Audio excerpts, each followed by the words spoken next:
శ్రీక్రీస్తు సందేశము. క్రీస్తునాథుని యందు ప్రియమైన సహోదరి సహోదరులారా, నేటి తల్లి శ్రీ సభ మనందరినీ కూడా తపస్కాలంలోని 4వ ఆదివారంలోని వాక్యాలను విని దాన్ని ధ్యానించమని, ధ్యానించిన దానిని మన యొక్క జీవితంలో పాటించమని, అంధకారమును విడిచిపెట్టి వెలుగులో జీవించమని మనందరినీ కూడా ఆహ్వానిస్తూ ఉంది. ప్రతి నిత్యం కూడా తల్లి శ్రీ సభ మనల్ని క్రీస్తుతో ఐక్యం చేస్తూ తండ్రి దేవునిలో మమైక్యం చేయాలని మనందరినీ కూడా ఆహ్వానిస్తూ ఉంది. ఈ యొక్క ఆహ్వానాన్ని మనం ఏ విధంగా వినియోగించుకుంటూ ఉన్నాము? ఈ యొక్క ఆహ్వానాన్ని మనం ఏ విధంగా వినియోగించుకోబోతున్నాము? ఈ యొక్క ఆహ్వానాన్ని మనం ఏ విధంగా స్వీకరిస్తూ ఉన్నాము? మన యొక్క జీవితాలను ఏ విధంగా క్రీస్తుని యొక్క బాటలో నడవడానికి ప్రయత్నం చేస్తూ ఉన్నాము? ఒకసారి మన యొక్క ఆత్మ పరిశీలన చేసుకుందాం ప్రియమైన విశ్వాసులారా.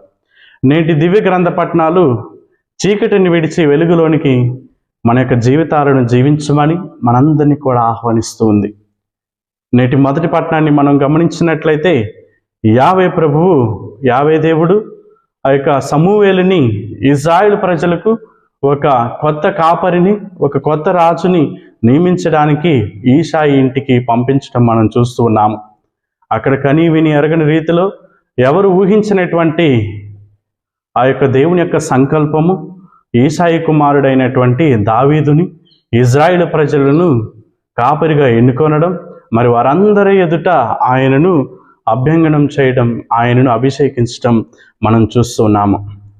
సౌలు రాజు ఉండగా మరి ఎందుకు దావీదుని ఆ యొక్క యావే దేవుడు ఇజ్రాయేలు ప్రజలకు కాపరిగా ఎన్నుకున్నాడంటే, సౌలు దేవుని యొక్క వాక్కుని తిరస్కరించాడు.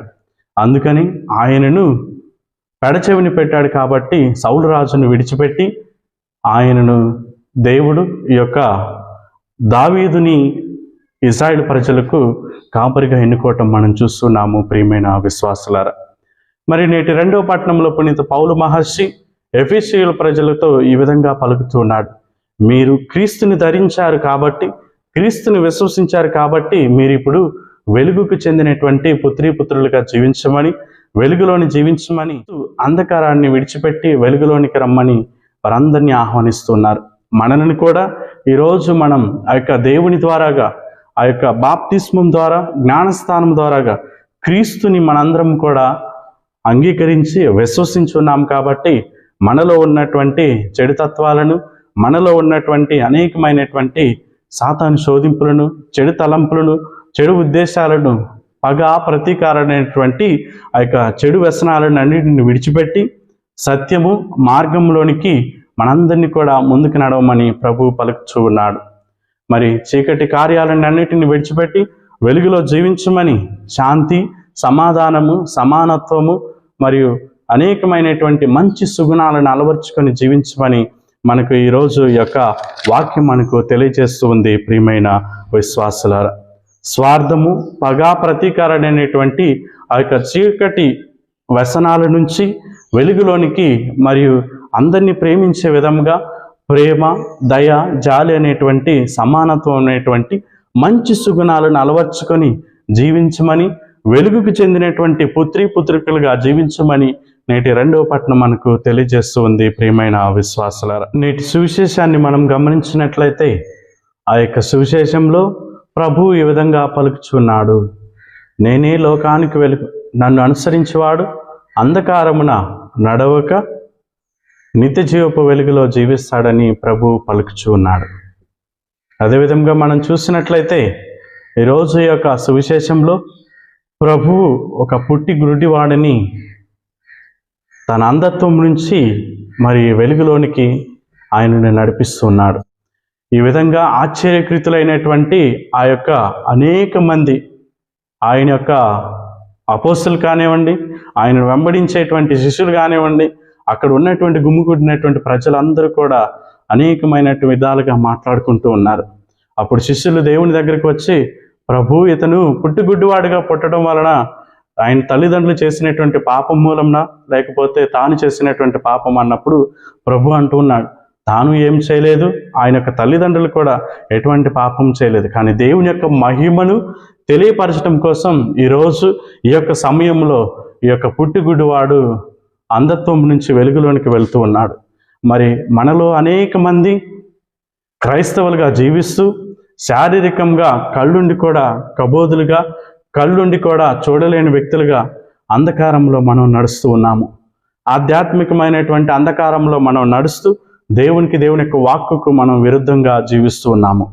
మరి మన యొక్క క్రియలను, చెడు తత్వాన్ని, చెడు వ్యసనాలను అన్నిటినీ విడిచిపెట్టి వెలుగులో జీవించమని ఆ యొక్క క్రీస్తుని వెంబడిస్తున్నాం కాబట్టి క్రీస్తుని యొక్క వెలుగులో, క్రీస్తుని యొక్క వాక్యానుసారంగా జీవించే బిడ్డలుగా మనల్ని మలచమని ఈ యొక్క వాక్యాలు మనందరినీ కూడా బోధిస్తూ మనల్ని దేవుని యొక్క బాటలో నడవమని మనందరినీ కూడా ప్రోత్సహిస్తూ ఉన్నవి.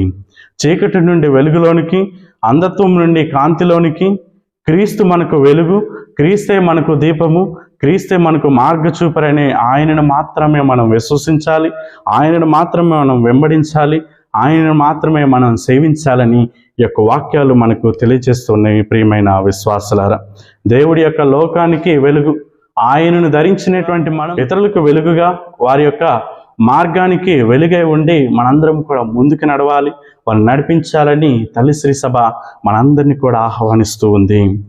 ఆయనను అనుసరిస్తూ, ఆయన యొక్క వెలుగులో జీవిస్తూ, క్రీస్తుకి సాక్షులుగా జీవితాన్ని జీవిస్తూ, ఈ తపస్కాలంలో నియమ నిబంధనలను పాటిస్తూ, మనలో ఉన్నటువంటి అంధకారాన్ని విడిచిపెడుతూ, మనలో ఉన్నటువంటి స్వార్థాన్ని విడిచిపెడుతూ, మనలో ఉన్నటువంటి స్వార్థము, చెడు అనేటువంటి ఆ యొక్క చెడ్డ క్రియల నుంచి విముక్తిని పొందుతూ ముందుకు వెళ్ళాలని ఈ యొక్క వాక్యాలు మనకు తెలియజేస్తున్నాయి. మరి క్రీస్తుతో జీవిద్దాం, క్రీస్తు వెలుగులో ప్రయాణం చేద్దాం, క్రీస్తుతో కలిసి జీవించడానికి ప్రయత్నం చేద్దాం. దేవుని యొక్క దీవెనలు పొందుకుంటూ రాబోయేటువంటి ఉత్థాన క్రీస్తుని, ఉత్థాన వెలుగుని, ఆ యొక్క క్రొత్త వెలుగుని మన యొక్క జీవితాల్లో నింపుకుంటూ ఆ యొక్క తల్లి శ్రీ సభలో భాగస్తులుగా దేవునికి ఇష్టమైనటువంటి బిడ్డలుగా జీవించడానికి ప్రయత్నం చేద్దాం. దేవుని యొక్క బాటలో నడుస్తూ, దేవుని యొక్క అనురాగాన్ని పంచుకుంటూ, ఇతరులకు పంచిస్తూ దేవుని యొక్క ప్రేమలో జీవిద్దాం.